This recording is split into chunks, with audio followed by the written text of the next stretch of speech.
Hi, I'm Stephen Gilbert here to tell you a little bit of how to give a talk.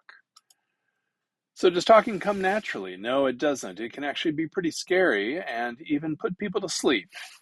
But you can practice and you can avoid these. Good technique can really help you out. So, here's the thing that's interesting. You have to communicate your content, your arguments, your evidence, and you have to persuade the audience they're true, but you also have to be a little bit interesting and entertaining. So, what does that mean? Turns out it doesn't really mean jokes. Jokes are hard to pull off. You really have to rehearse them. What's better are real stories of what has happened, stories from people, stories from yourself, and stories will help you. Here are some tips. I'm not going to go through them, but on this how to give an academic talk, here are some things that are better to do on the left and some things that are not so good to do on the right. So you might want to pause, look those over, and make sure you got that down. Here's some tips for your voice. So it turns out that a lot of people are not breathing properly. If you inhale, do your shoulders go up? If they do, then you're not really breathing right, even though you're alive. The right way to do it, you put your hand in front of your stomach, and when you inhale, your stomach should push against your hand. Because when you inhale, your lungs are getting bigger and your support system below the lungs is expanding, so your stomach makes room for that to expand. So the way you can practice speaking a little more loudly and well for voices is do this p t k exercise. So you put your hand in front of your stomach and you want to have your stomach hitting your hand when you say each of those things. So see if you can put your hand in front of your stomach and go p t k and get your stomach to hit your hand. The other thing you can do is consider being louder. When I had an ROTC student once in my class, I said to her, "Can you be loud like a commander?" She's like, "Right here in class?" I'm like, "Yeah," and she was very loud. I can also be very loud when I need to be. You can be deeper too. A deeper voice has a more authoritative push. Some women you'll see as public figures when they do public speaking, they lower their register a little bit to sound more authoritative. I'm not saying you have to do that, but that can help. Silence can be helpful because when it happens, sometimes people look up, like what happened, and it stirs them out of their distraction. And of course, repeating things can work. As you know, we know that repeating things helps. Tips your body. Some people, when they talk, they end up moving around a lot. They sort of dance or do their legs back and forth. They sway. And a good way to practice avoiding that is to stand on a plastic grocery bag, like from Walmart or somewhere like that. And if you stand on the bag and you're talking and you hear crinkle, crinkle, crinkle, you know you're moving. And you try to stand where without the crinkling. I usually think of like plant your feet in concrete. I stand before I talk. I plant my feet a little wider apart than normal, maybe make me solid in my stance. And when you speak, there's the speed as well. If you have an older audience, you need to speak more slowly. And it's not because they're dumb, but hearing can be a little bit worse as you get older. Um, and it's just helpful. If you have an accent, you need to speak more slowly. You need to do some warm up with your accent, like, hello, it's good to be here today, so that they get used to your accent without the content yet. When you do, if you do move around, then try to move without talking. When you do acting school, they'll tell you things like take a position, make your talk, and then move to another position, and then start talking and make your next point. Eye contact is good as well.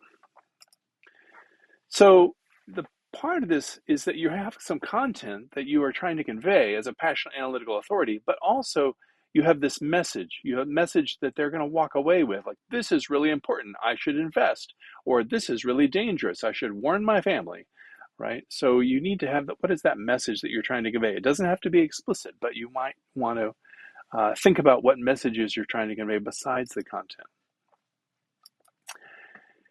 And I would say try to limit your talks to no more than one or three messages. People won't walk away with any more.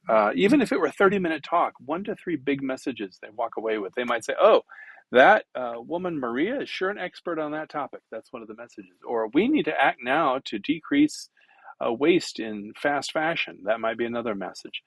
And really, every one of these messages that you want to convey, you can almost say in 30 seconds. So here are some examples of good headlines that have messages. Uh, you can also think of those clickbait headlines. The clickbait has a little bit of a different goal. They want you to click, but often they are summarizing something very quickly. Non-useful messages, try not to say things like, I'm running out of time, or I'm sorry, you don't need to apologize. You're in charge of this talk right now. And try to avoid doing the here's what I did, and I did this, and I did this, and I did that. That's more about you than the audience, whereas really you need to convey to the audience why this is interesting to them. You need to start out with some sort of hook to say, here's why you should care about this. Did you not realize that uh, by chewing bubblegum, you are endangering small animals in the rainforest or something? That's not true. But you need some message that's going to hook them in and make them know why they should be motivated or care. So, a typical outline of a talk, you start with the hook. What's the problem? Why should I care about it? What have you done about it right now? Big picture. How are you different than other people? What did you do really? Give me the details now. And then how did you solve the problem? And that's the overall outline. It's a story the same way every good story starts with some characters and a setup. And then you have a challenge for the characters to overcome. And then they overcome the challenge and then it's resolved. So we need to get you involved. Did you know that one of the biggest forces for blood donation is the band Metallica? And you might be like, what?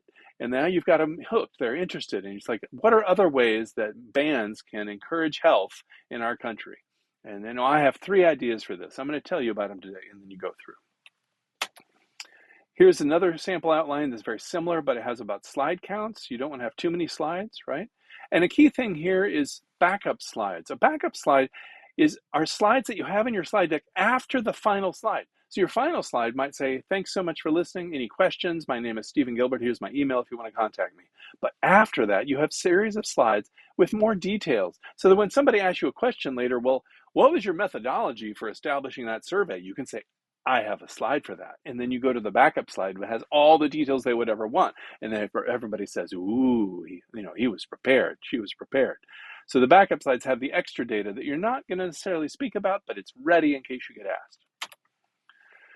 I want to encourage you not to build up your message. Some people like to build up their message like, I know I'm offending you by occupying your time, so I just want to tell you a little bit about this. First, we started here, and then we're here, and then we're here, and now I want to tell you what my big messaging contribution is. No, don't do that, because people don't know why they're sitting through all that stuff you're doing when you're building up. Instead, you start out with the contribution. Hey, I have a solution to this big problem. And they're like, oh, really? Well, let me listen to you. And then you tell them why they should listen to you, and then you sort of justify yourself. So don't build up from scratch and delay the overall message or the contribution. Get right to it and then justify. Signposting are things that you say that are not your content. Like, I have 3 points to tell you. Now, the first point. So that's something I might say in any talk, independent of the content. That's the signposting.